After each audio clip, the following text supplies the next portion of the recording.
We are again barraged by war in our midst, a war over something as nonsensical as skin color.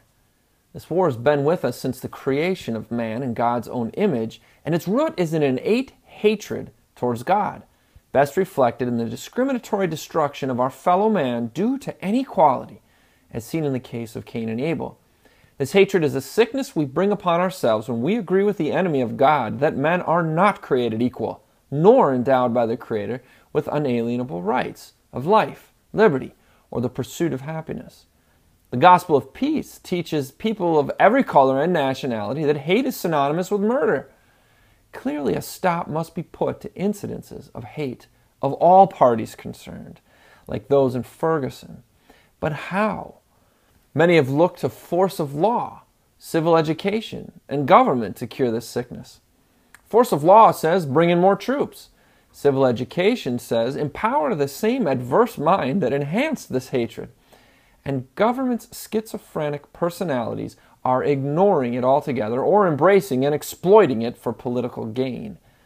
None of these are solutions, and there is no solution to this epidemic in man-created systems.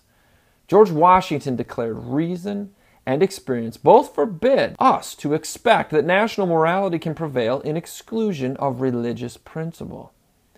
Champion of equal rights and Baptist minister Martin Luther King Jr. stated, "Darkness cannot drive out darkness, only light can. Hate cannot drive out hate, only love can do that."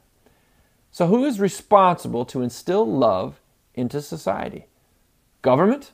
Secular education? The law? I've previously highlighted the response of the Charleston Emanuel AME Church after the tragic shooting during their worship service, and how they created a foundation of restoration, unity, and love from which human and societal blessings can flow. What the church did not do is take the incident of hate as an opportunity to protest, vandalize, rob, loot, or hate back. Instead, we saw singing, praying, and forgiveness. This is the answer. The American church body is responsible for the jurisdiction of love.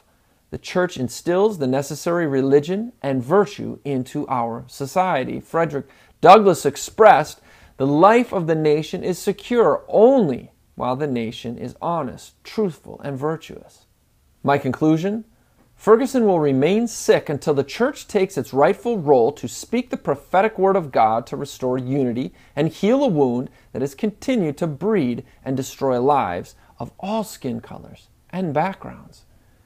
It is time America looks to the God of the Bible as the solution, just as so many great leaders like George Washington, Frederick Douglass, or Martin Luther King Jr. once did. We won't be healed without him.